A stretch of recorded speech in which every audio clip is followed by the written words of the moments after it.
Hello, good morning, good afternoon, and maybe good evening. Thank you for joining us from wherever you are. Today, we are here to discuss some changes in the way the Texas Department of Housing and Community Affairs will begin monitoring the Section 811 PRA program. Our webinar is being recorded. It will be posted to our website and YouTube as a later resource. Note taking is encouraged, but there is no test afterwards, so you don't have to freak out that your notes are comprehensive enough. My name is Justin Merrill. During our time together, I will be the moderator and main speaker. In addition, we have the following panelists with us today. From Compliance Monitoring, we have Amy Hammond, who's the Manager of Compliance Monitoring. We have Kara Poli, who's the Senior Compliance Monitor and also our chat and question facilitator along with Amy. From 811, we have Bill Craner, Caitlin Devlin, and Catherine Cole. And the focus of today are those changes and any feedback you may have as our housing partners, referral agents, tenants, or other interested parties. Please allow department staff the opportunity to talk about those changes before jumping in with questions, although you can ask questions as we go in the chat and raise your hand. There'll be plenty of opportunities for those questions, comments, and concerns which are specific to our conversation. For topics outside today's chat, please direct those to the department staff by telephone or email. For example, if you have a question regarding a finding from a previous monitoring review, please contact the monitor that issued the letter. And if you have general questions about the program not covered during the roundtable, please feel free to contact myself, other compliance staff, or 811 administration staff. We're happy to talk to you, and sometimes Catherine and I will be happy to nerd out with you on 811 program stuff. Please feel free to ask those questions. Like I said before, the presentation will be recorded, so if you feel more comfortable doing the chat. However, when we get to the question portions, we will call on the people who raise their hands first, and then we'll jump into the chat questions. As always, the department welcomes any questions and feedback you have to offer. However, we reserve the right to terminate any participants who are being obscene, offensive, or aggressive to the panelists or other participants. This is not an expectation, but in today's world of open Zoom meetings, we just want to provide a warning in case someone decides to jump in. If there are no other housekeeping, let's go ahead and begin. First, we're going to hear from compliance. Second, we will hear from 811, and in between, we'll provide time for those questions and feedback. Effective September 1st of 2023, the department will begin changing the process for monitoring review for the 811 program, reviewing opportunities to update offered 811 training, and provide more opportunities during and outside the monitoring reviews for more one-on-one conversations. Up first, I'm going to discuss changes in the monitors, timing, focus, method, and resources. So currently, the 811 program is monitored by any compliance monitor within the compliance monitoring section. Going forward, the department now will have compliance staff dedicated solely to the 811 program. We anticipate this will provide our partners a more consistent and focused experience. Currently, I am the only monitor who is that focused monitor. However, there is room to grow. Do we have any questions or comments so far? Any housekeeping? People are having connection issues or anything like that? Nope.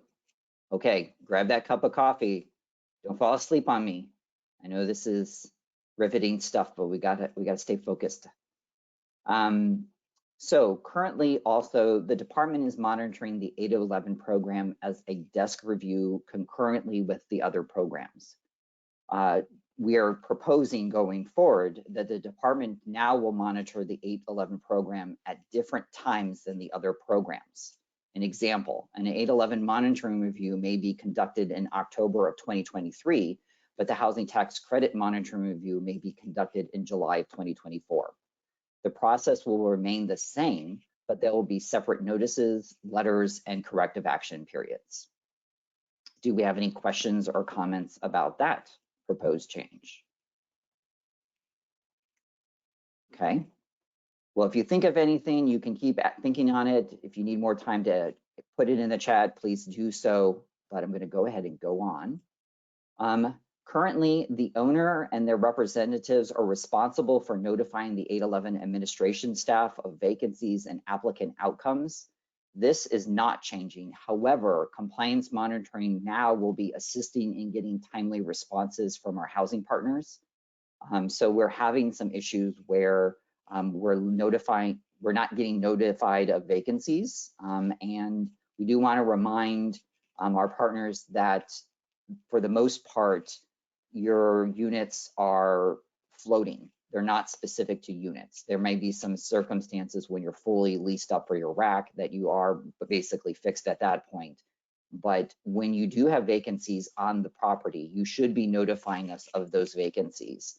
And when the admin waitlist staff sends you referrals for applications, we do need timely responses on the outcome of those. We do recognize and understand that there are some issues with that, and we do think some of the upcoming changes should help address that. But we do want to make sure that everyone does have, that they are providing us those notices. And so we're just going to assist the 811 admin staff more with that. Currently, the department is not closely monitoring track submissions. However, going forward, compliance will be pulling reports and double checking those submissions. So that would include such stuff as, what were the 5.9s that were submitted? Do they match the file? Also, it means if we ask for a corrected 5.9, did you submit that correct 5.9? Currently, the 811 administration requests and reviews written policies and procedures outside the monitoring review process. However, going forward, compliance will be requesting documentation during the monitoring reviews and working with the 811 team on citing findings and providing technical assistance. Do we have any questions, comments, or concerns about any of those changes?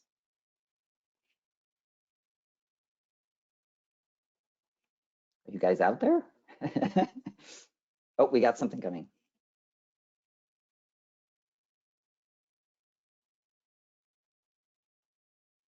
Carol, we got a couple of hands raised. Carol Pulley is gonna unmute. I believe Henrietta Harmon was first, and then Marcel. Henrietta, you're unmuted. Okay.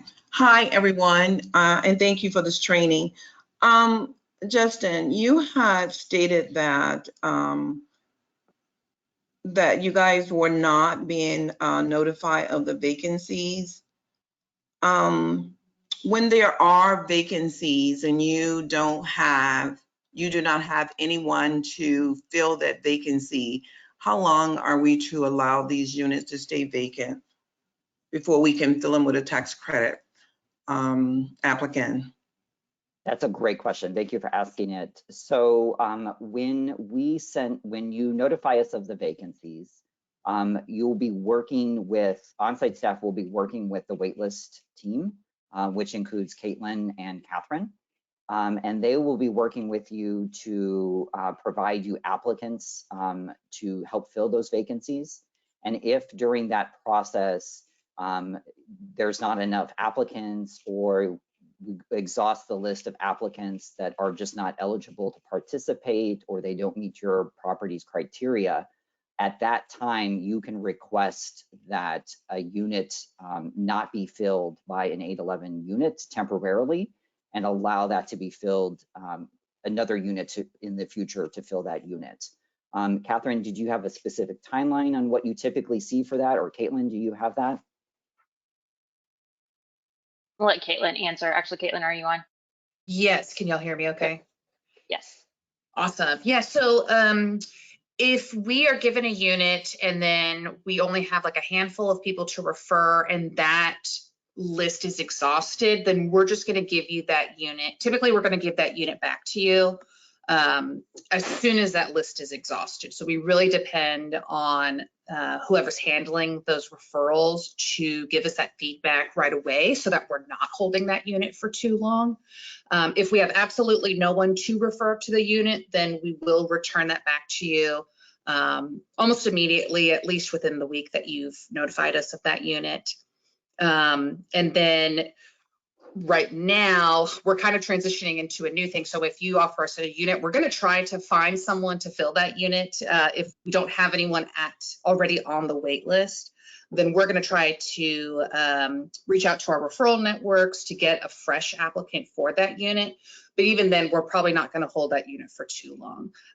So at maximum, we're going to hold it for 60 days. But usually if we don't have anyone to refer, we're going to give that back to you guys in a timely manner. Okay, so two question with that. Will you give it back to us? How will you notify us? Will it be through email or how?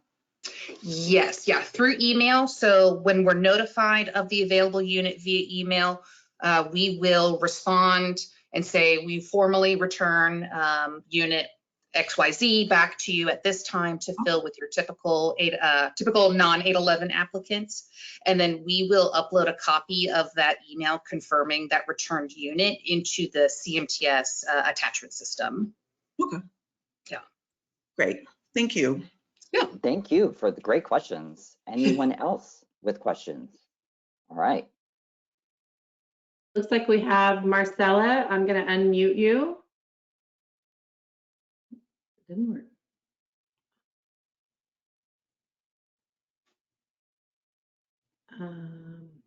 Marcella, you are unmuted.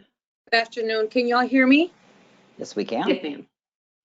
Good afternoon, everybody. What I wanted to ask, Justin, if you could repeat what you had said after you mentioned tracks, the next topic touched on. Can you repeat what you said? Yeah, so for tracks, let's just touch on that in case I'll get all of that. So for tracks, we have not been closely monitoring the track submissions. However, going forward, we will be pulling reports and double checking those submissions. So some examples of that is before the reviews, we'll be pulling the 5.9s to see what was submitted and comparing that to what is in the file. Additionally, if we request corrective action and we request a corrected 5.9, we're going to ask, or we're going to check to make sure that those corrected 5.9s have been submitted through tracks. After that, I talked about how the 811 administration requests and reviews written policies and procedures outside of the monitoring review process. But going forward, we're going to request it at the same time. And so you'll submit the documentation for your written policies and procedures, such as your EIV policy, your house rules. And what will happen is when you submit that, the 811 team is going to review that documentation, and then we're going to discuss what needs to be added to our monitoring letters in terms of findings or technical assistance. Did that answer your question? Yes, it did. And then I want to ask, are you all going to be touching on the vacancy loss claims now that Henrietta mentioned the notifying TDHCA on the available vacancies? Are y'all going to be touching on the vacancy loss claims later on in the training so I can ask a question about that then? So we did not plan to talk about that specifically. This is more about the monitoring. However, 811 is going to have an opportunity later to talk. So if you want, we can circle back around to that question and talk a little bit about that. Is that something, Catherine, Caitlin, that you guys are willing to talk about later? Sure. Perfect. Yeah, we can do Great. And did you have any other questions? No, that's it for now. Thanks. Okay, thank you. All right, do we have any other parties interested?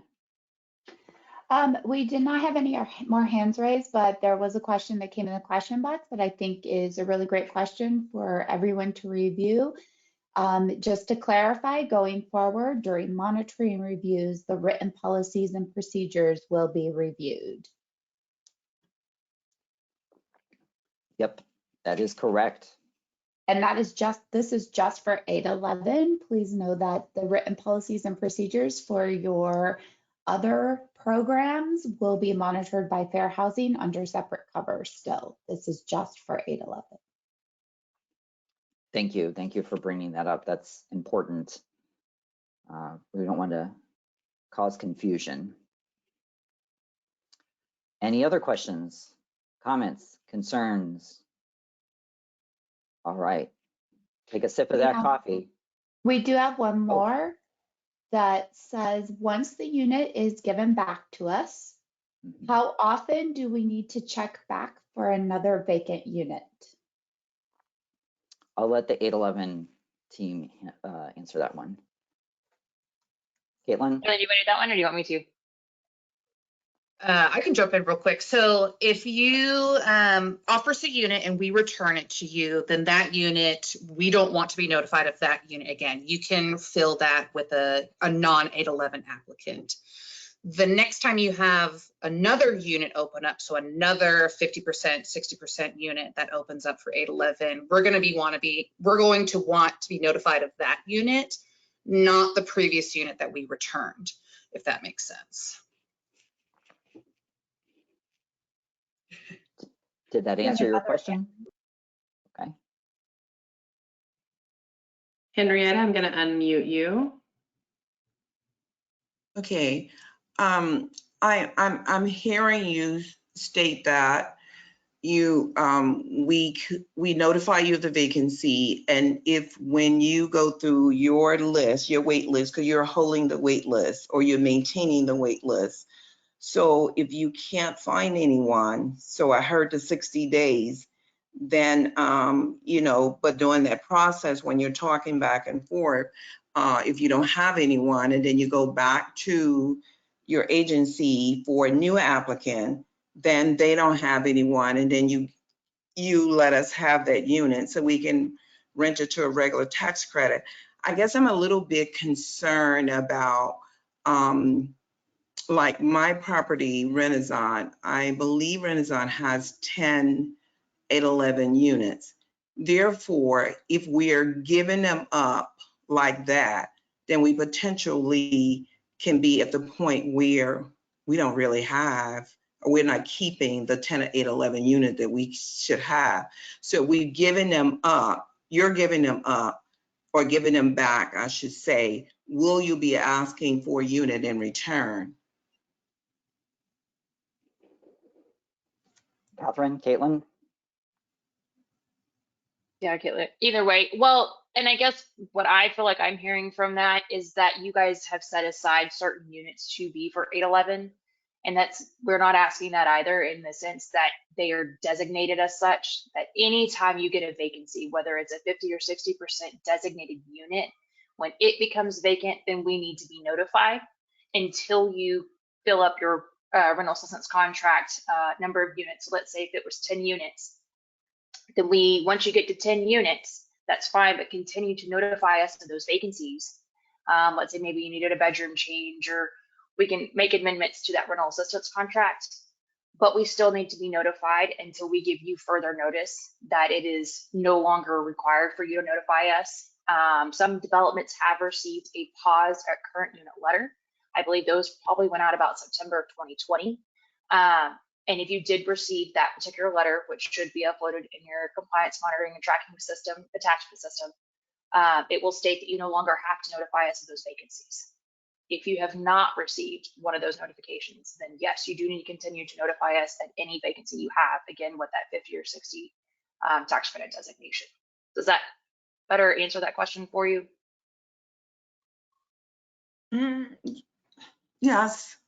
It does, but I could talk to you later about it. We don't have to continue, you know, discussing this through the training, because this is not what you said that the training was going to cover. So I don't want to get any more involved in that, so get us off the track. So, but I can talk later. Yeah, Yeah, and definitely. The reason why I'm questioning that is because I also deal with 811, and I'm in the state of Georgia, so I deal with 811 here. And, you know, the giving up the units and keeping track of those units, it just concerns me. And I think the other question that I have is that I was invited to this training. The link was sent to me. My property manager, or Nora is my assistant manager, is on this training, and that the invitation go out to them as well. And I guess I should have invited them.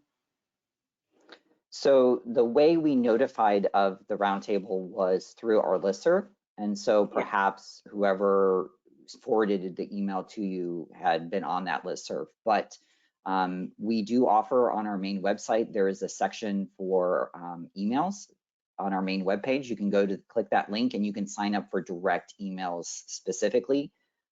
If your additional coworkers are not on this call, we are recording the call if they want, or as always, you're welcome to reach out to us directly.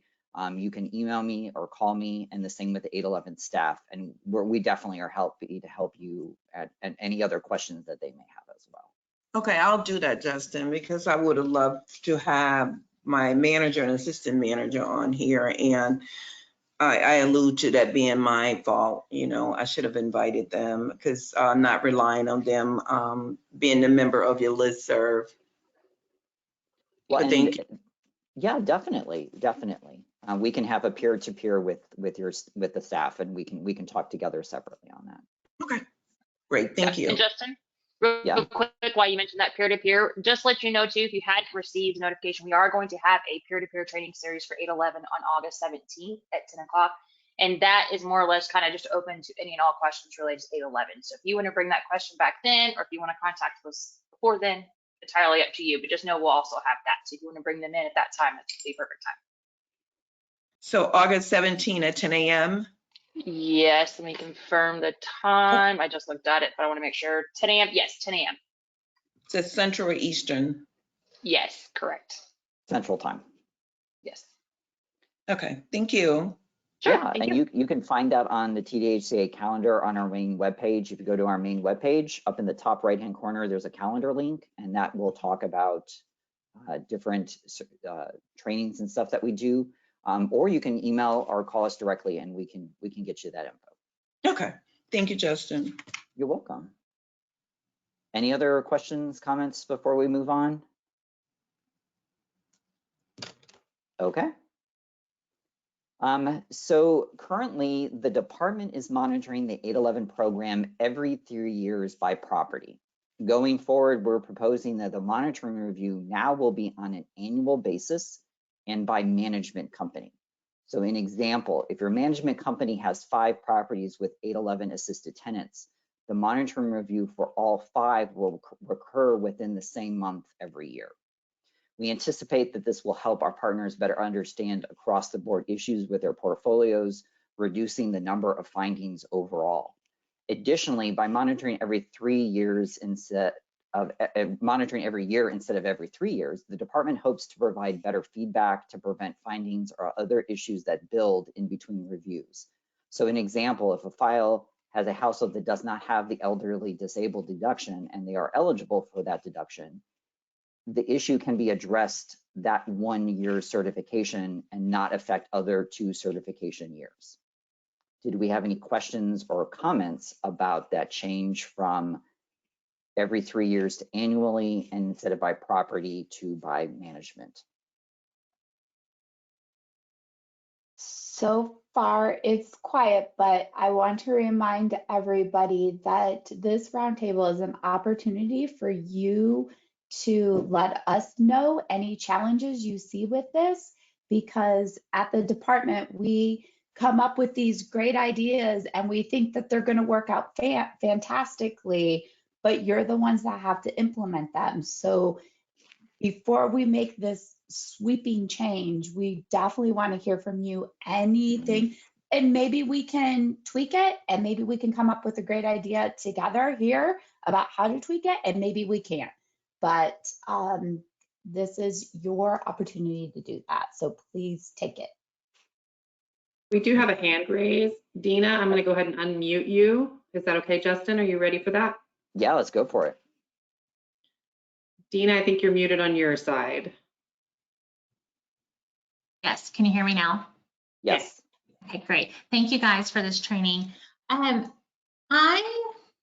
don't know that I like that new feature because one monitoring review that we had, we had several findings because we didn't have a Pacific pet rule, nor were we using, not all files had the correct inspection report. And because we did have that monitoring review and that was noted during that review, I was able to make those changes on my other 5 properties. And so only one property had a bunch of findings, versus all 5 or 6 properties having a lot of findings, which I don't know that the owners think they would freak out if 5 or 6 properties had a bunch of findings at one time in the same month. Yeah, I hear that, and I definitely understand that. I think that our concern has been that we are doing that and not everyone is being as proactive as you were in that situation. And so we want to make sure that there is a overview for all of the 811 properties for that management company so that they can make those changes. Most of the properties, well, in fact, all of them at this point should have had an 811 monitoring review by now, unless units were released. And so there shouldn't not be a lot of surprises that are coming up, but what we are seeing is a lot of repeat findings for small things that we have discussed in the past at either a different property or at the same property. So I definitely hear that, but at the same time, I feel like perhaps that experience is not what we're necessarily seeing as the common result of that. I can see your point, because now everybody should have had at least their initial review. And I know the initial reviews, 5 years ago, 4 years ago, were much different than they are now. It seems like my audits that I had in the last 12 months have been pretty consistent, and we haven't had those huge finding letters, because that one property, it was a lot. Like every finding had at least one finding because of the pet rule, and then mattering of the incorrect inspection form. So I can see that, so that everybody, I would just hate that somebody has a new property and they haven't ever had, that's what I was thinking, like new development, but I guess everybody has already at least had an initial. So it shouldn't be like this big, long surprise monitoring letter.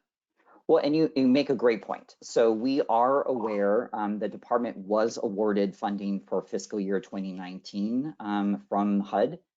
We have not received that funding yet, but once we do, there are possibilities that other developments that have participation agreements will have units now with that additional funding.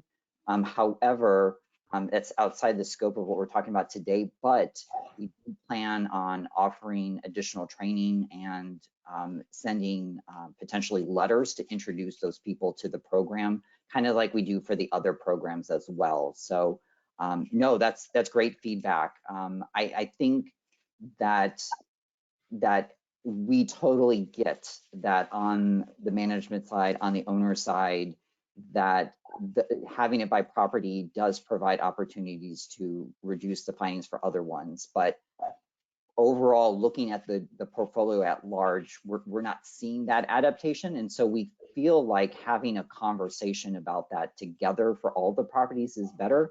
And I'll touch upon more about training and the peer-to-peer and how we think that also will help mitigate that as well.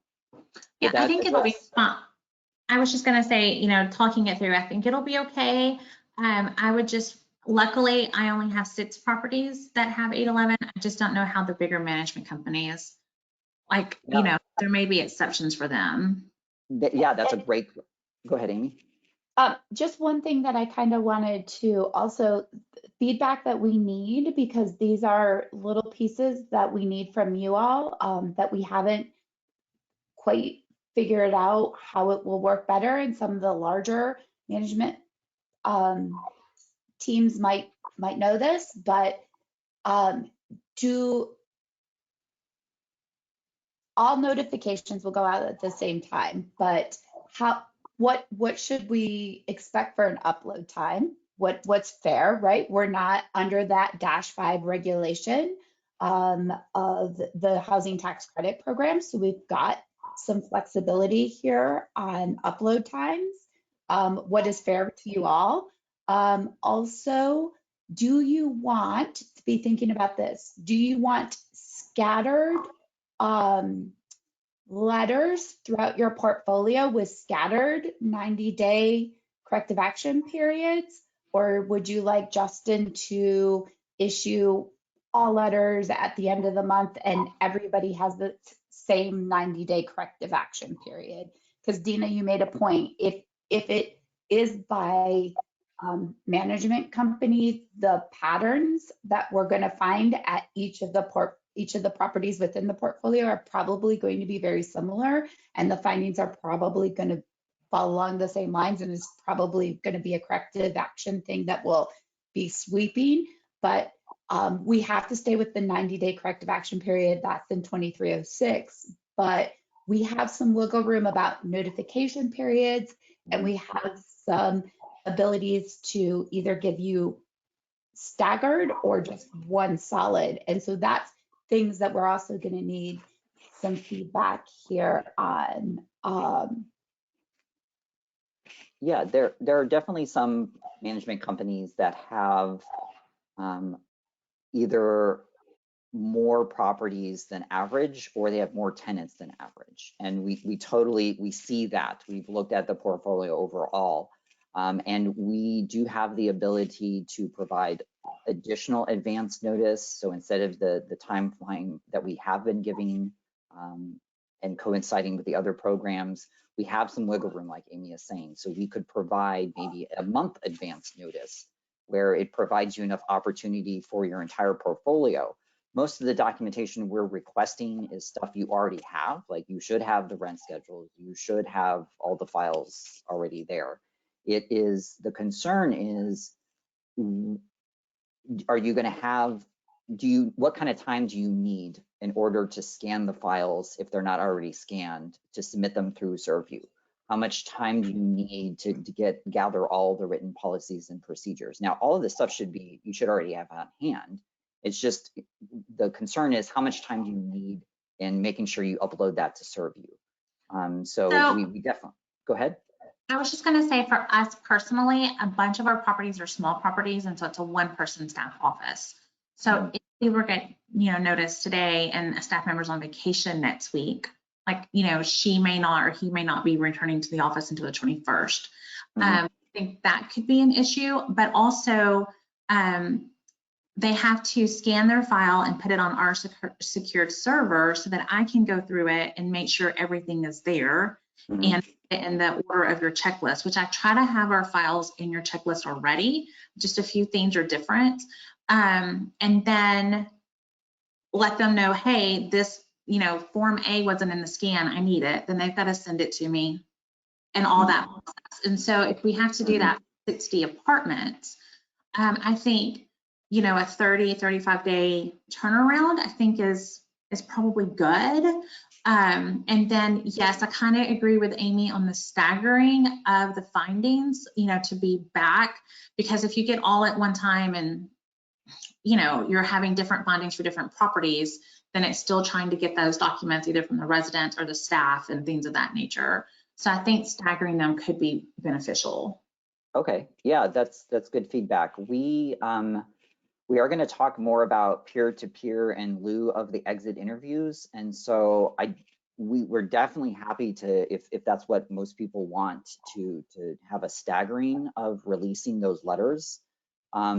We don't want it to be too far apart from each other, because we want to provide an opportunity for the management company and the on-site staff to come to the peer-to-peer at the beginning of the corrective action period, so that we can have the conversation. So what is a good balance of time of staggering, but still keeping it close together enough so that we can provide that opportunity? I would think a week apart. I don't think it would be, we can work on one property this week, the next property, we got to get it done, but that following week and things of that nature. I think that would be fair. I had another thought and I lost it. I don't know now, sorry. No, it's okay. If you think of it, raise your hand again, send it in the chat. This is good. This is exactly why we're here today. And Dina, we want to publicly acknowledge that, Dina, you did help with a desk review pilot program that we have. And that, thank you again, that was very important for us to see that on the back end. We had a lot of things that we were working out, the processes on the back end for us specifically. And that was very instrumental in helping us out. So we want to publicly thank you. Yeah, you're very welcome. I did come up with my thought and then I lost it again. Oh no.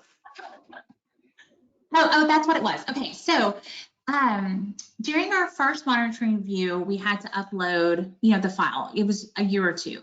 And then for our second review, then we had to upload the whole file again, but the first 2 years had already been submitted to you guys. So I was having to scan in 5 years worth of documents, the second one. And so I'm wondering if we're going to go to this, can we just send you what you haven't seen instead of the entire file over again? Yes, that's a great point. This also, we hope, because we will be looking at the documentation over the last year since our last review. So because it'll be on an annual basis, we anticipate that you'll just be submitting us an annual recertification for a household and maybe an interim certification, 1 or 2. So we anticipate that based on previous submissions, we won't be needing you to submit anything that you've already previously submitted because we already have it in the Surview. Okay, that will be a lot easier because I'm still thinking I've got to submit the whole file. I got to get the whole file in the order and get it all submitted. But yeah, so I guess the first year is probably going to be hard to get all the kinks worked out and get all, 2 or 3 years worth uploaded. But ongoing after that, that does make more sense then. Yeah, just a year at a time. Yeah, Okay. one of the feedbacks that you had given us during the pilot was that you liked the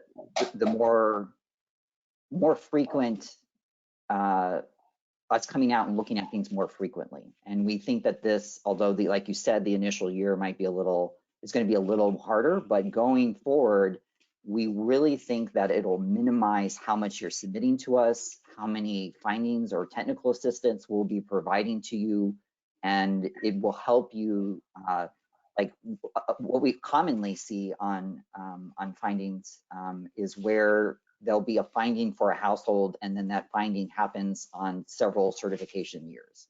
And so we're hoping by coming out on an annual basis, it's kind of catching any issue you might have that could kind of just keep going to kind of minimize that. So, yeah. Yeah, I think that's great, Ben. I didn't even think about it in that scenario. So I think yeah, the first year, if y'all can show us grace. And of course. It's special. I just feel for those bigger management companies, but I think after that, yes, it'll be much easier process that we're just sending 1 year at a time. Yeah, and we could always, go ahead, Amy. And please know that you're asking for grace, but we're going to also ask for grace because this is we're stripping this away from what we have, how we have been doing it. Because we feel like it is a better service to our housing partners, to all of you who have dedicated time and energy to this program.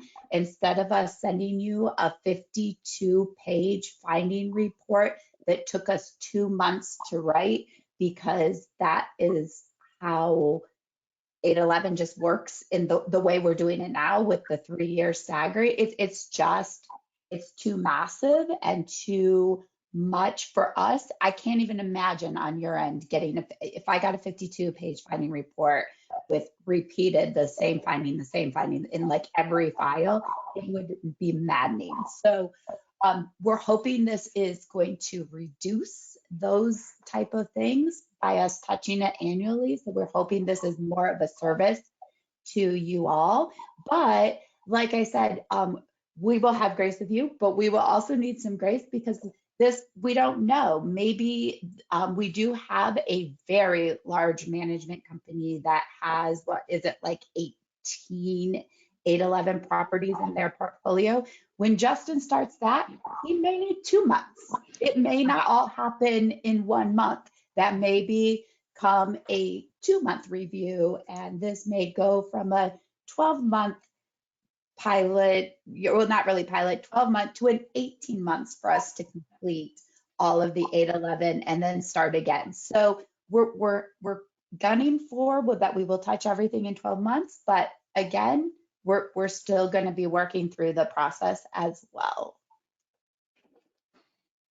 All right, very good. Thank you.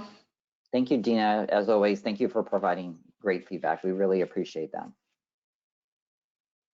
All right, Justin, we do have another hand raised. Marcella, I've unmuted you. You are muted on your end if you want to ask your question. Good afternoon again. My question is for Amy. Amy, when you were mentioning staggering the corrective action, was there a possibility of also staggering the development's actual 811 monitor reviews, or only the corrective action?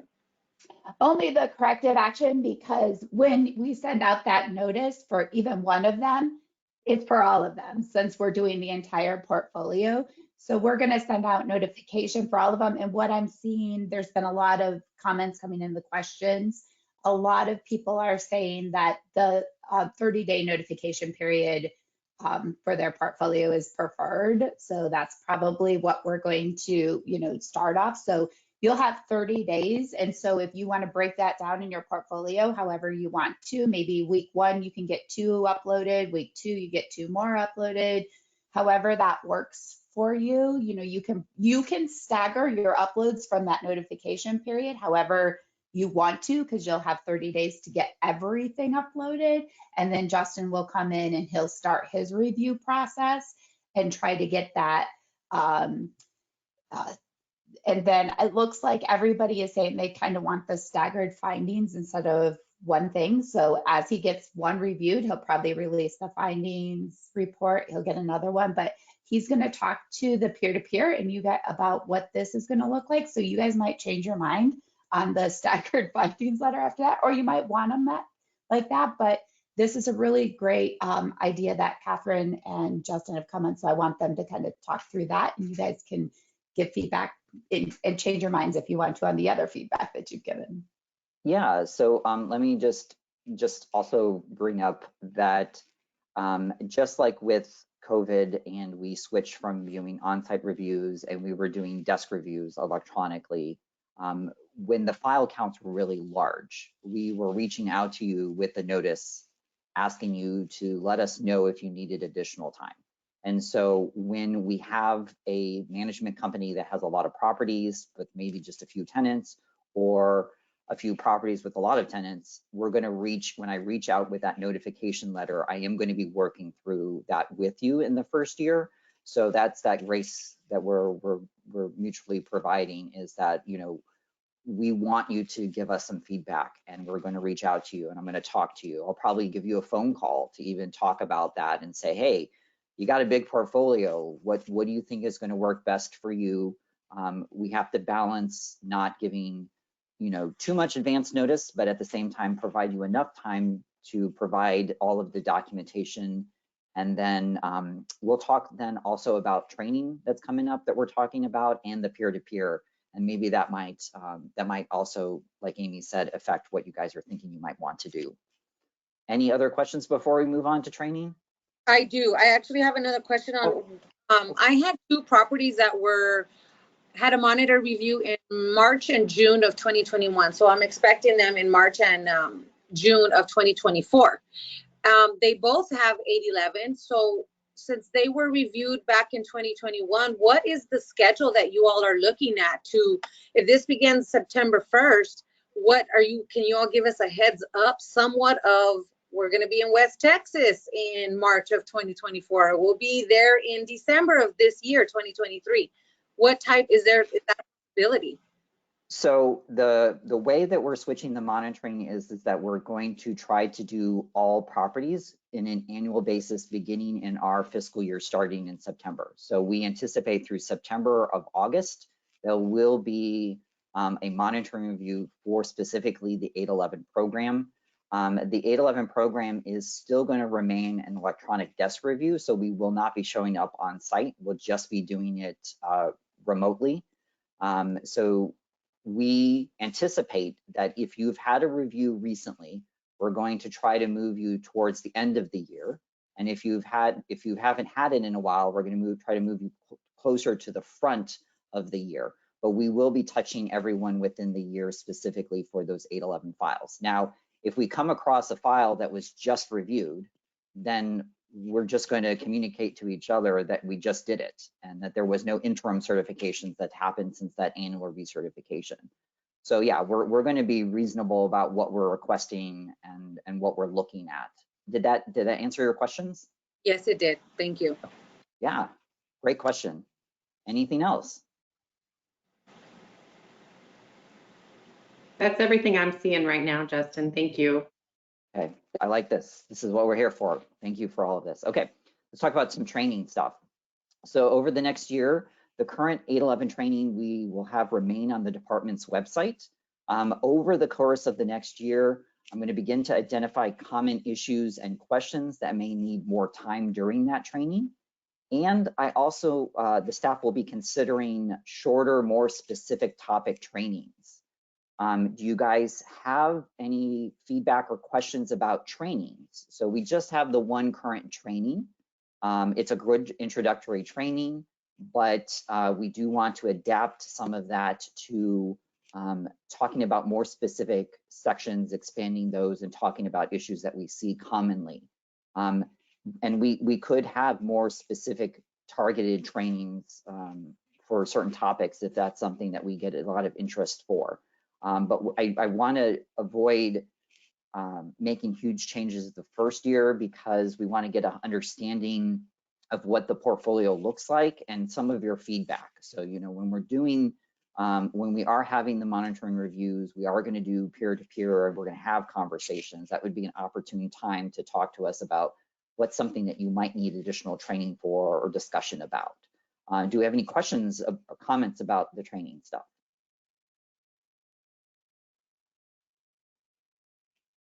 Nothing huge on that. Okay, we're going to move on. So I did have a hand go up, Justin. Oh, I'm sorry okay, to interrupt. No, please. Marcella, I've unmuted you on our end. Okay, can you all hear me? Yes, we can. In the training that's going to be held on August 17th, Thursday, August 17th, are y'all going to be touching on the vacancy loss claims then? Yeah, so that is the department offers different types of meetings, and this is a roundtable where we're just kind of chatting like we are. On that training, it is a peer-to-peer, and that is hosted by the 811 admin, and it is exactly for exactly what you're saying and those questions. It's a basically let's come together and let's hash it out. Let's talk it over coffee kind of thing. So it's very much like a roundtable, but it is headed by the 811 admin team, and it is for all those kind of questions too. Okay. Yeah, definitely, Marcella. Oh, go ahead, Justin. No, please, Catherine, go ahead. I was going to say yes, and that seems to be a question we get almost every peer-to-peer training series, which is good. And I think it's, you know, maybe we should probably touch more on it, or maybe give a training just specifically for that, because it is something that is available to you all. If you are marketing your unit, meaning we provide you an applicant, you're working with trying to get that applicant in if you can, and we're also requesting that you hold that unit vacant, but then you're also allowed 80% of the contract right for that unit. If we're doing all of those steps and we just still can't get that unit occupied. And so, yes, it is important. It is a good topic to discuss, but yes, the peer-to-peer, absolutely. We can put that on the agenda and we can cover that much more in depth on that date. Great, okay, thank you. Yeah. Thank you. Yeah, and we will be offering more peer-to-peer. It's not just going to be that one. We want to have more frequent conversations with you guys about all of this. We want to provide more opportunities to talk about common pitfalls, questions, difficulties that you're having. We want to have it more conversational so that we can, going forward, we can make this easier. And specifically for the training, we're going to be paying attention to those questions throughout the year and the reviews to see what are some of the things we need to expand upon in the training. Any other questions before we talk specifically about peer-to-peer and what that's going to look like? Nope. Okay. Can I chime in real quick, Justin, on training? Oh, of course. Yeah. I also let everybody know I have not forgotten about the on-site training. So I am still doing that. I think my next one I've got with our Palladium folks, which super excited about, but still doing that. So if you do get a call from me saying, hey, let's have a management training for 811 that's specific and being there present at your development or whatever location you choose, that's still going on. So just letting y'all know. Just a reminder, we had noticed, mentioned that through a peer-to-peer training that we had a few months back. So if you have any questions on that as well, feel free to message me or email me after the roundtable. Thank you, Catherine. Yeah, we're stepping up our opportunities for conversation. So we're hoping that any of your very, very hypothetical scenarios that you bring to us during those conversations. We have very good hypothetical answers for you so that you feel comfortable to discuss those things with us. And Catherine does do those on-site monitoring trainings where she can show up and the sister properties can come to that property and have conversations about common issues and create a little network within your own company to talk about that stuff, but also to rely on us and include us in that circle of that conversation. So thank you, Catherine. Anything else before we move on? Okay, so peer-to-peer is another method that we use to help with technical assistance and feedback. Currently, the department offers exit interviews where the department discusses findings and offers technical assistance after the review. We also offer mainly the 811 staff peer-to-peer discussions regarding those issues and technical assistance. Going forward, we're going to still offer those peer-to-peers outside of it, but we want to now offer a peer-to-peer meeting after the monitoring review towards the beginning of the corrective action period. So instead of an exit interview where it's very formal and it's very like, here is what the issue may be, this is the finding we're going to cite, this is the technical assistance, and then you kind of ask us some questions and we can't give you a full answer for it because we have to go back and review what we're looking at. We want to offer, after the review has been conducted, a peer-to-peer to happen. And so think about how you might want that to work with the staggering of the reviews. We would like to have the peer-to-peer by management company, including all of those properties to discuss those issues so that everyone's on board. You know, if one manager asks a question in that meeting, then maybe another manager didn't think to ask that question, but it's a question that they wanted to know the answer to as well. So we anticipate that this will provide more time to discuss the issues and provide it in a more conversational way. Also, by bringing together the management staff, we think that networking effect will really help in terms of we want you to feel comfortable having these questions and conversations. So for example, if we see a common issue at the properties regarding EIV, then maybe a portion of the peer-to-peer can discuss those EIV reports or any specific questions that you may have about that. So it's kind of taking the exit interview and replacing it with a more peer-to-peer where we can have more time, more in-depth conversation about what we saw and what you need help in understanding what we need to get the finding corrected or things that you want to know outside of that. So do we have any questions, comments, ideas about that peer-to-peer process?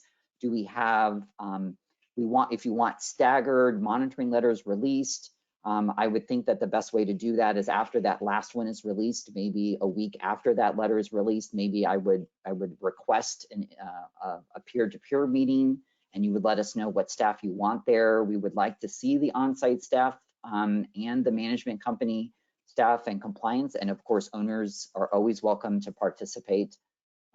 Any ideas about that?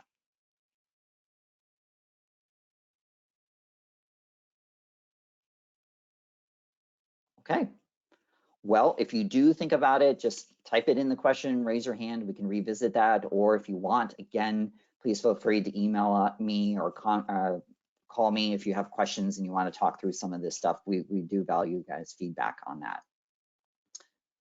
Okay, so that for the most part is what compliance had to discuss regarding the changes for monitoring.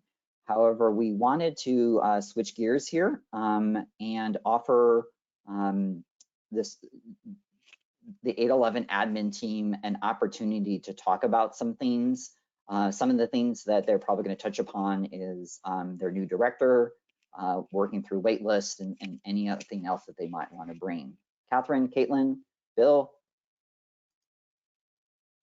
I guess I'll start. This is Bill Craner. I am the new director. I have been with the program since before we had tenants or properties signed up. So I definitely have a lot of experience, and I don't think that there'll be much change from what you saw with Spencer.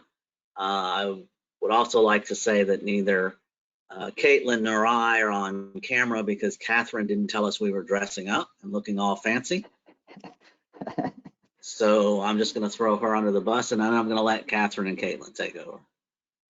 Thank you, Bill. Every time you're in a meeting with me, you look great, Bill, so don't worry about it.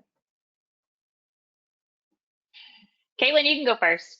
Sure, I'll go next. I was just going to mention, it says working through the wait list on this agenda.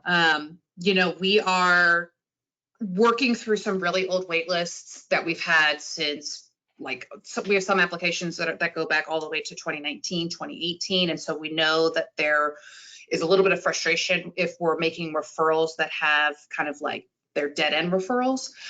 So we are slowly but surely taking on a new waitlist method to try and avoid those, so that we're not returning so many units back to you guys, and that we are actually filling those units. And our end goal is to fill the racks that we have up to the amount of units that we have contracted with y'all. So it is a work in process. So all that to say is that it should be getting a little bit better on our end as far as like the wait lists go.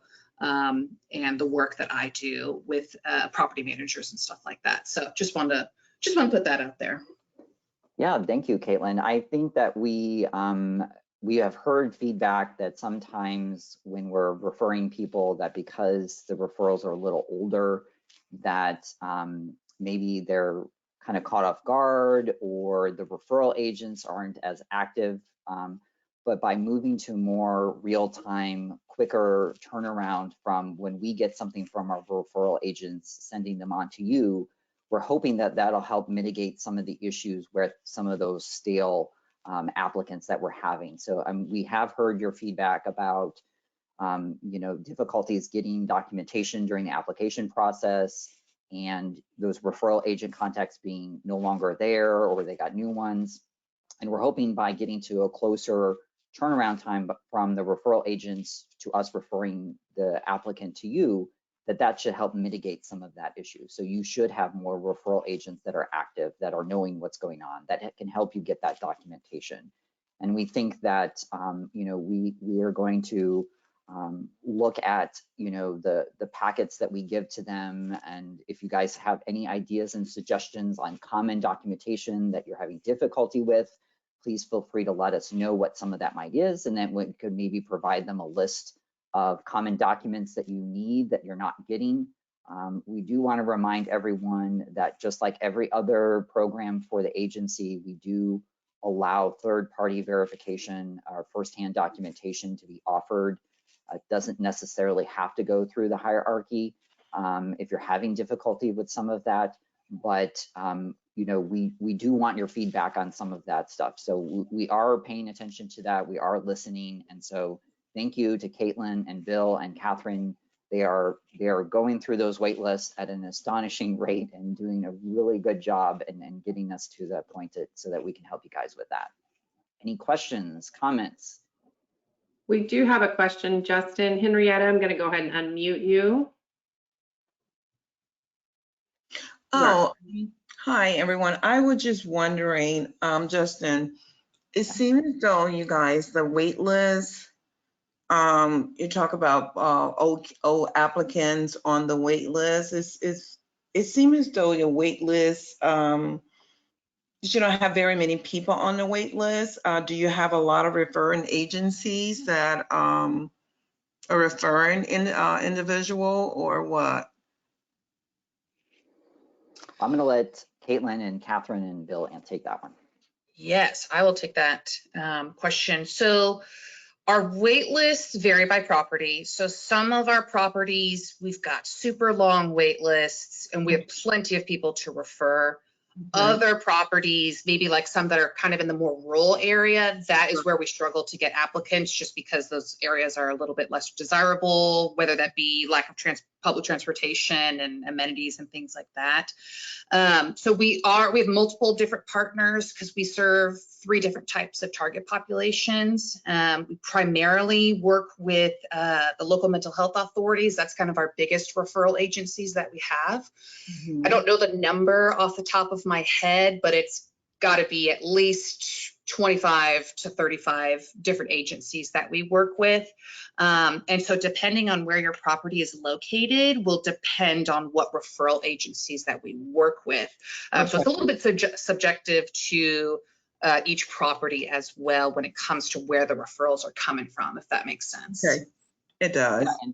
And when we say that there are less desirable, we don't mean your property is less desirable. Right, Let's be right. clear. What we're saying is that because of the specific target population that we have, they require additional services. Like they may need specialized public transportation that helps them with a wheelchair, or maybe they need to be closer to a referral agent or a service or a doctor in the city. And so that's what we mean. So, you know, if you're in a more rural location, it may be that there is not a specific doctor that they need in that area. And so they stick to a bigger city. Did that help you out and answer your question? Did you have a follow-up question? It does. I was just curious, Justin, you had mentioned that your 219 funding from HUD, that additional funding from HUD hasn't come through yet. Is that funding for new construction or is it for existing property or both? So currently, we've worked through fiscal 12 and we're working through fiscal year 13. I know that seems crazy that we're working through such older years, but that's when the funding is released through HUD. And so we are trying to make sure we get those all in place and aligned. And then fiscal year 2019, we've been awarded the money, but we're waiting to hear from HUD the release of those funds so that we can start using that.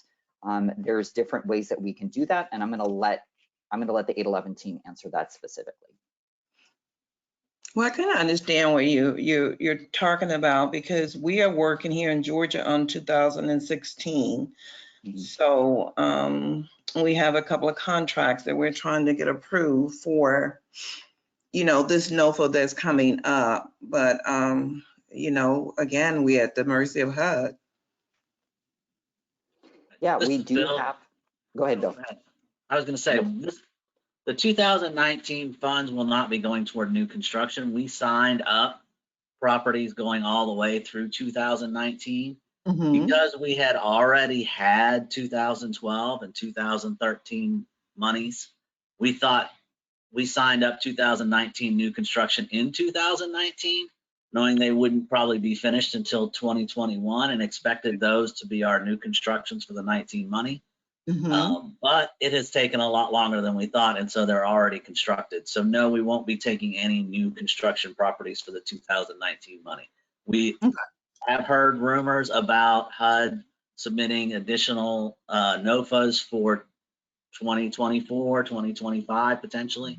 If we got those, then we would have to look at the portfolio of properties that we've signed up and see if we would then need to seek out additional properties, and that would include new construction. Okay, all right. Great questions. So I have another question. Your written policy and procedures. My property is Renaissance. We only have one, that's the family one, that has the 10 and 11 units. My guess is that when you was talking about going from a 3-year rotation to a 1-year rotation, everyone comment. My comment is this, is that I think it's a great idea. However, I only have one property. So I'm kind of subjective in that way. But I remember the one we had with Amy. It wasn't too bad. It was a lot worse than I wanted it to be, but I think we had about 12 pages. I don't like to see any. But as far as our written policies and procedures, the only thing that I know that we really have is in our resident selection criteria.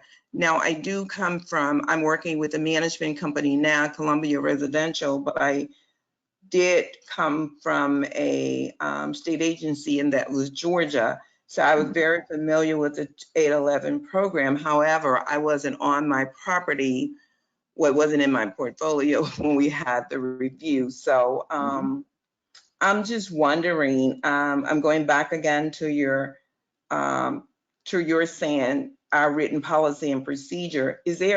Where can I go on the website to see just what is required of a monitoring review, the checklist, so on and so forth? Because I will just handed it as the corrective action. Those are great questions. And so the typical written policies and procedures we're referring to will be your tenant selection criteria. The Fair Housing Division, for the most part, is managing the department's multifamily tenant selection criteria. Compliance monitoring used to do it, and they now have taken that aspect over for the other programs. However, there are certain things that we need to review on the tenant selection criteria that tells us what you're doing. And when we do that, we're going to check to see that you are actually doing that. And if there is an issue with something that is written in that policy, we may cite a finding or provide technical assistance to make sure it aligns with the program better. Some examples are you can't charge an application fee ever for an 811 tenant, even if the other program allows it. And those are the kind of stuff we're looking for. We're also looking for house rules. We're looking for EIB policies. Those things are outlined in detail in the HUD handbook, the 4350.3 revision 3, I think we're up to now. So yeah, those are out there. If you would like additional assistance with that, Catherine or myself, you can email us or call us and we can direct you to some of those resources and answer some of your questions about that. We definitely want to make sure that you have that resource available. So that's what we're talking about with that. Currently, the 811 is looking at that outside of the monitoring review process, and so we want to bring it in together so we can address that. And if we're looking at one file for you or 10 files in 1 year, that should be better than looking at 30 certifications over 3 years. And with the written policies and procedures, we're hoping there shouldn't be too big of a difference. And so if your policies and procedures are the same and you have multiple properties, it's best for us to look at that all at once so that we can familiarize you with your company policies and then any specifics for those properties at that time. So yeah, please reach out to Catherine and I by email and we'll get you some of those links to help you out with that. Did that answer your question? Sure, but is there a time when you just will take a look at various management company tenant selection criteria? So it will be so when we give you notice of the monitoring review, we will request a copy of the tenant selection criteria or plan or whatever, different people, yeah. And you'll submit it along with the files and the other documentation, and we will look at it at that time, yeah. Okay, all right, great, thank you. You're welcome. Other questions, comments? And I do want to add that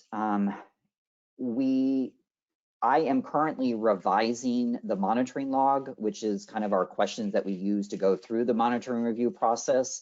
And I do anticipate updating the file checklist that we use to determine for the questions for the file specifically. I'm looking at revising those in the upcoming months. I wanted to first have the roundtable to get feedback, but and more peer-to-peer reviews and kind of go through a couple of reviews. Once that's done, that documentation, so the monitoring log and the 811 file checklist will be uploaded to our website so that you guys can see the questions that we are specifically asking. I don't want this to be like, oh, what questions are they asking? It's this huge secret. We're not going to tell you. No, I want you to be fully aware of the questions that I am looking at and the documentation I'm looking at so that you, if you want, you could literally take the file checklist or the review questionnaire and you can look through it yourself and say, oh, he's going to ask me about this form. What do I need to make sure this form has? And so we're definitely going to provide that as an extra resource as well. So any other questions, comments, concerns? Any compliments about my nice shaved head? Oh, great, my cologne. I'm wearing my nicest cologne for you guys. I'm not seeing any. I would just like to recap some of the notes that I have to make sure that I heard you guys.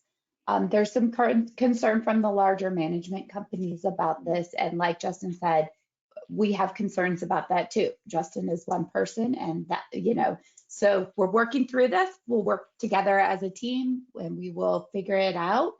And we will all be patient and graceful with each other in this next 12-month period. Also, you guys would prefer a 30-day notification period. So you would like to be notified and given 30 days to upload your portfolio regardless of size. And I am perfectly happy to provide that. I don't see anything in regulation that would not allow that for these 811 reviews. And I think that that is reasonable for all of us, at least for this first year. And then like Dina mentioned, after that, it's really just 1 year of certs. So maybe you don't need 30 days. We can revisit that next year. But for this year, we're all going to be graceful and err on the side of caution with a 30-day. So whoever Justin has on his schedule, which we know who it is, she'll be getting a notice in the next day or two so they can start their 30-day upload. And then you guys want scattered findings reports from your portfolio. So as soon as Justin finishes a review on one of your developments, you want that report followed by when he finishes the next one, which could be a week. Some of the larger, harder reviews with more tenants. We have one property I know in Austin that has 30. Justin might not do all 30 in a week, especially the first year. So that one might be a 2-week before you get a letter. But as he finishes them, he will make sure they get uploaded. And then remember that 90-day corrective action period doesn't start until that upload of that monitoring report is uploaded. Once the very last property that Justin reviews from your portfolio gets uploaded, he will give you the opportunity. He will set aside some time on his calendar and give you the opportunity to have as much staff as you want in these developments. We encourage as many as you can get to be there, but as much staff to attend a peer review. And I believe, Catherine, you were gonna also try to be part of that process too, to answer any questions that may be on the program side of the review. So this is just a recap. If I missed anything, please let us know. Henrietta wants to know if we have a list of the most common pitfalls in 811 monitoring or an 811 handbook. So we do not have a handbook. The department relies on the Texas Administrative Code to outline the scope of monitoring. And so when you reach out for other questions, you can email me and I can definitely send you links to that. We do anticipate, based over the next year, that we might open for public comment the 811 admins portion of the Texas Administrative Code and compliances section based on feedback we received to revising some of those rules. So if you're not on our listserv, definitely get on that listserv so that we can definitely, when that stuff comes up for public comment, you'll know about those things. So we don't offer a handbook. We do offer trainings, peer-to-peer, and things are outlined in the Texas Administrative Code. And then we're going to have the specific questions for the monitoring review and the file review uploaded in the coming months. Hopefully that helps.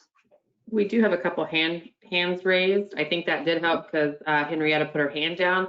Marcella, let me unmute you. There you go. All righty. So I had a few things that I wanted to go over and possibly see and if there's a chance of these things getting changed. One is the damage reimbursement amount. What are the possibilities of getting that number increased from $3,000 to a higher amount? Because Of our 811 move-outs, our average move-out debt left by the tenant is $7,250. We've had one particular tenant that had up to a little bit over $12,000 damage in her unit, and but the average is about $7,250. So what's the possibility of that damage reimbursement getting increased from $3,000? I'll let the 811 ad answer that one. It's not funded by us directly. It's funded by a different agency, and they are the ones that kind of came up with the thresholds and the rules to some extent. So we don't have the ability to just change it on our own. Who is that agency, Bill? HHSC, and it comes through the Money Follows the Person program. Okay. And it's limited funds, so we don't want to raise it so high. Even if we could, we wouldn't want to raise it so high that one person gets all the money and nobody else gets the money. Yeah. Okay, because it's limited funds. Once the funds are Once the funds are spent, they're gone. It's Okay. renewed each year, but it's not. It's not that much money, honestly. I don't remember how much it was, but it wasn't. It's not that much money. Okay, and you said it was HHSC? HHSC is the agency, and it's the Money Follows the Person program. And then what is my other point that I wanted to talk about was, what is the chances of us receiving more than the 60% tax credit rent instead of I'm sorry, what are the chances of us getting market rent, just like our Section 8 tenants that we get who come in with a housing choice voucher? We have the possibility of getting close to market rent for those units, but with the 811 program, we have to stick to the 60%. We're not going to change that. They're going in 50 or 60% units. You're getting the rent that you were budgeted for. In fact, if you put them in a 50% unit, you're getting 60% rent, which is a little more. We don't want to take the market units, and we don't want to cannibalize the 30% units. So our program is set up, and our agreement with HUD is written so that we pay the 60% rent. Okay. And then, okay, regarding the earlier, Henrietta mentioned the available vacancies, and I touched base on the vacancy loss claims. What are the chances of TDHCA starting the ball to roll on us receiving that vacancy loss claim instead of depending on the documentation that needs to be submitted by the property manager? What is the chances of TDHCA maybe beginning that ball for us to get that 80% of the portion of the rent? We're following HUD's regulations on vacancy claims. Okay. So we're doing it according to HUD's regulations. So Okay. Changing it would be going against HUD regulations. All right. Also, we don't know enough quite often to just start. I don't know how we would start, because we don't know when the first part of a vacancy claim is when the unit was made ready for occupancy. That's the beginning date. We don't generally know that date, nor have a way to know that date except finding it out from you. So that's the start of the 60-day clock. We can't pay till the end of the 60 days or until somebody's occupied that unit at any time before the 60 days, because we generally don't know that date without knowing the first date, or sometimes we don't even know somebody's moved in. So we really need you to provide that, and then all the other documentation is how we prove to HUD that the money was owed. If we get audited, we need to be able to provide that documentation to HUD to say this is how we demonstrate that this money was owed for this vacancy claim. Bill, and if we have two vacancy loss claims that we submitted and we're wanting to know the status on it, do we contact Ann Hitter or do we contact the 811 admin staff to touch base? Ann Hittner does all of that, and then when she's finished with them, she sends them to me for approval, and I just look through them and mostly approve them, because honestly, I trust Ann. I've known her for almost 20 years, and even when she's mad at me, she's still going to do a good job. So, yeah. Okay, and Mostly Ann would know where they are in the process. Usually I return them to her in a day, And but just, sometimes I'm out, so 2 days. and just, Except over the weekends, 3 days. and just commented in questions saying, thanks, Bill, for trusting her. And yes, please reach out to Ann with any questions on special or any special claims questions. She just put that in the question box for everybody. Okay. And the last thing I had was, oh, I wanted to give you guys kudos on the idea of the peer-to-peer in lieu of exit interviews because you're going to be doing the desk reviews and we're going to be submitting everything to the 811 server. I do appreciate the chance to have that peer-to-peer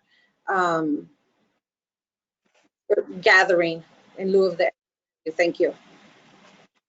Oh, thank you for the feedback. Yeah, we figured that the program would need more conversation than just a exit interview, a formal exit interview. So thank you for that feedback. Yes, and then another thing, is this roundtable strictly for 811 topics, not touching base on maybe tax credit, anything else with tax credits? Okay. Yeah, unfortunately, my salary comes directly from Bill. I can't answer an 811 or a housing tax credit question.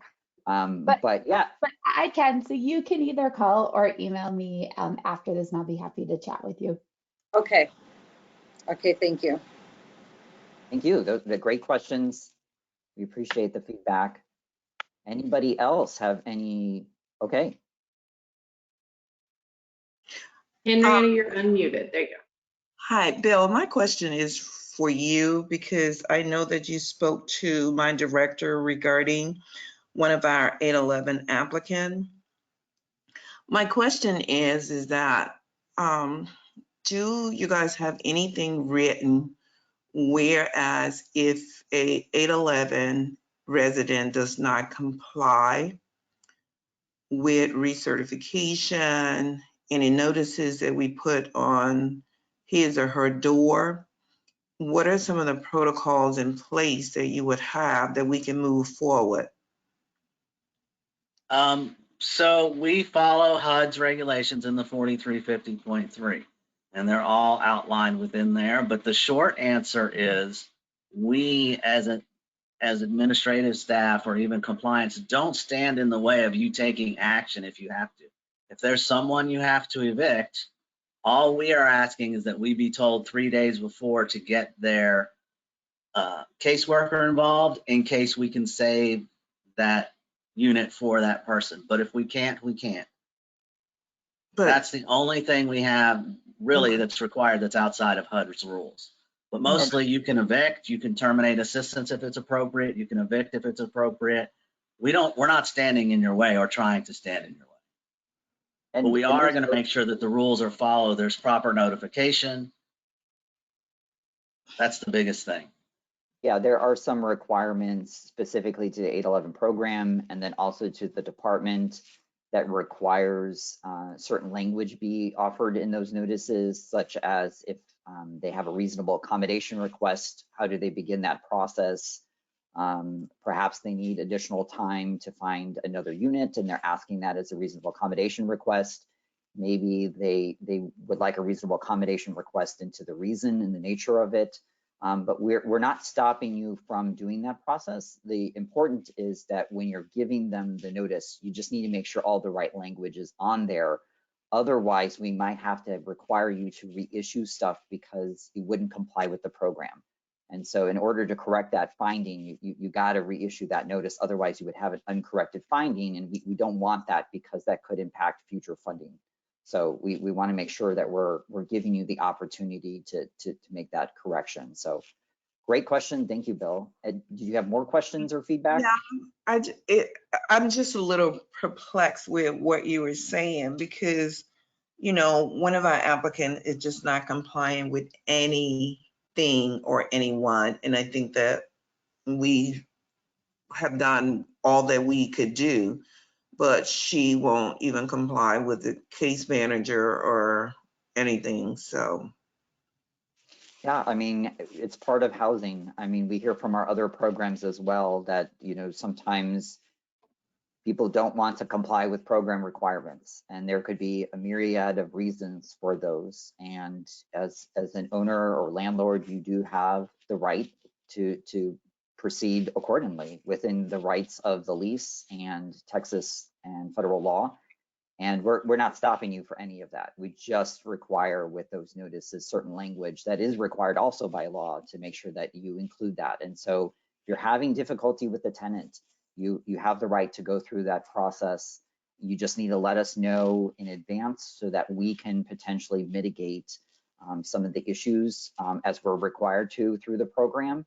And then if that doesn't resolve and they unfortunately, if the tenant is not complying with the lease, providing a safe environment or a clean environment, then unfortunately the outcome of that could be either termination of assistance and or termination of occupancy of the unit, tenancy. Okay, thank you. I wanted to give just a little more guidance on that as well, just to let you know, in that HUD 4350 handbook that we use for 811, as well as even determining income and assets for our tax credit program, Chapter 8 is the termination section in there, and Section 3 particularly is the tenancy, termination of tenancy by owners. So if you definitely want to look through that, it definitely goes over the requirements, required language that's needed for a notice to vacate or termination notice. So definitely take a peek through there as well, and it gives different scenarios. It gives different, either it's for material non-compliance or non-payment of rent, and kind of how to address those issues should they come up as well. So just letting you know, and I think it's like 8-11 is when that starts, and the HUD 4350. So just letting you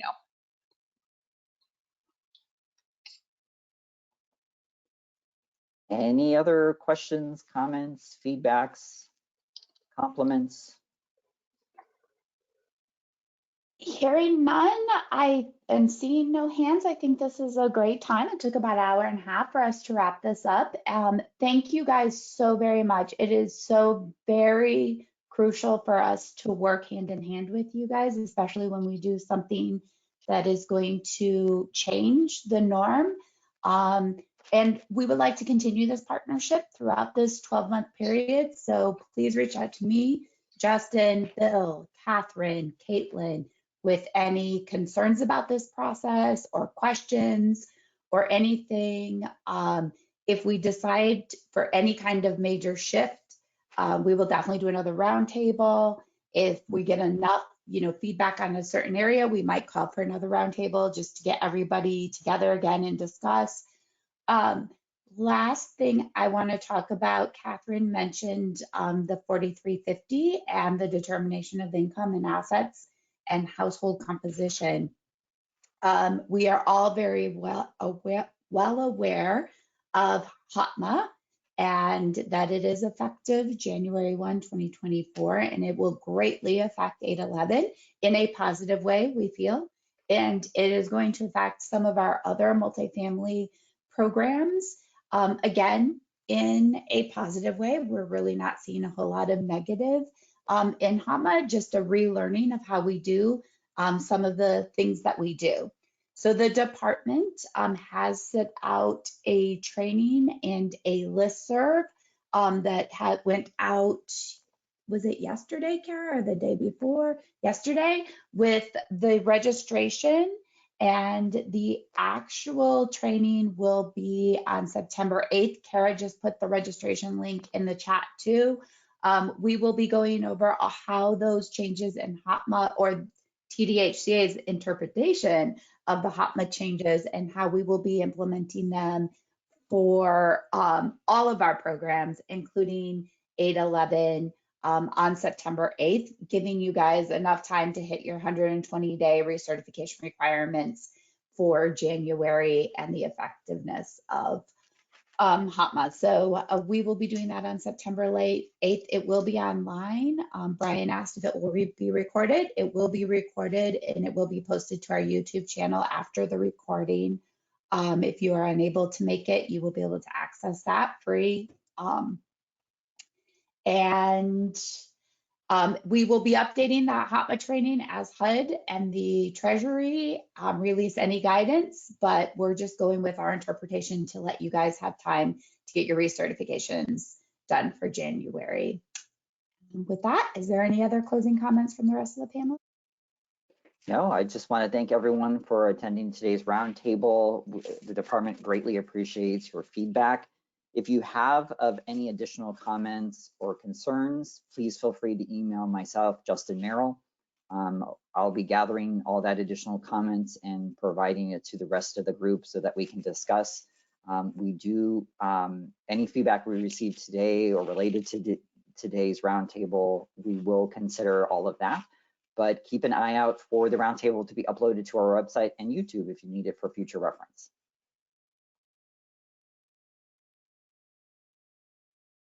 All right. Well, you guys have looked at my mug long enough, so go out into the world, do some good. Thank you for attending. Thank you all.